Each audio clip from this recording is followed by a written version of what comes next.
Hey, my name is Tim Shelton with the Home Point team, and today I want to talk to you about what God expects. So what does God expect from us as parents? You know, there's so much that a parent's expected to do. We're supposed to care for our kids, love on our kids. We've got to feed our kids. We've got to make sure their schooling is taken care of and all the decisions on what type of school to do.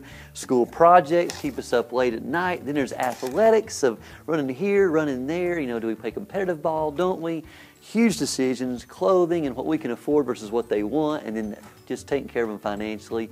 Often as parents, we get so caught up in everything about raising kids that we forget the main thing. We forget the main thing because we're so caught up in everything else. As a matter of fact, Kurt Bruner's often said, few of us as parents ever move beyond accidental to intentional parenting.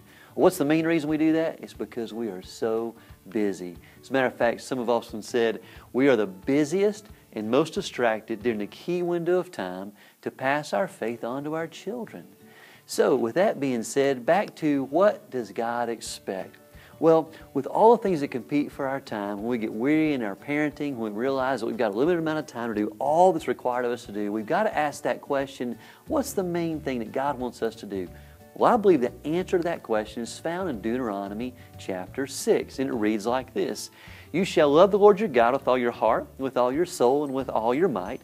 These words which I'm commanding you today shall be on your heart.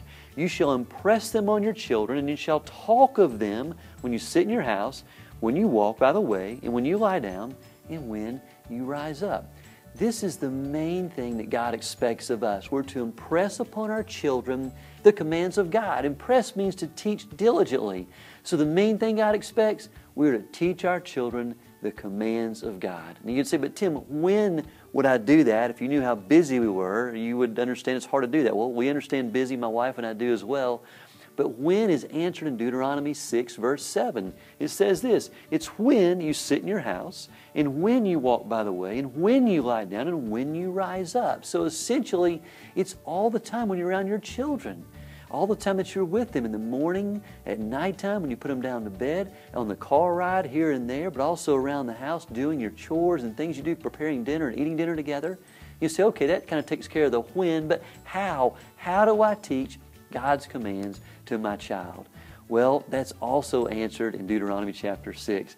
It says in verse 7, you shall talk of them. You just talk. You talk about God's commands to your kids. You say, well, how would I start in talking? Well, we want to help you with that. Bellevue has developed a family faith plan for you to use to equip you with the how. The Family Faith Plan is a how-to guide to lead the spiritual maturity of your children. It looks like this. Inside of this plan, there's 3 steps.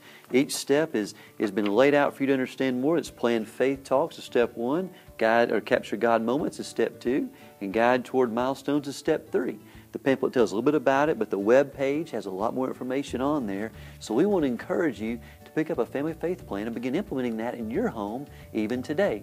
Now you can find out more about this plan, and you can pick up the plan in the Home Point Resource Center, which is located in the East Lobby. And in there you'll find great tips and information. You'll find things to do with your family. You also find books and audio CDs and Home Point hosts that are there to help you.